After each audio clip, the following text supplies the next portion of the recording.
The further that a society drifts away from truth, the more it hates those who speak it.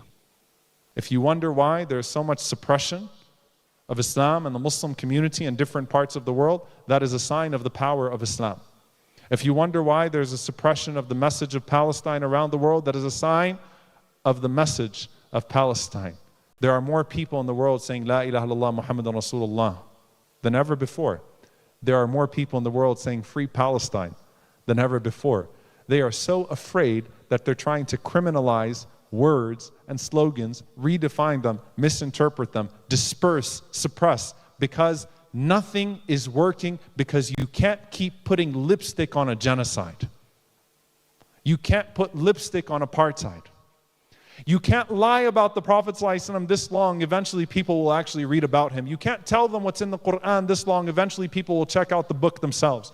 You can't keep lying and expect the lies to hold. Eventually, they will fold. And Allah subhanahu wa ta'ala will make sure that the truth rises, once again, as it always does, century after century, time after time.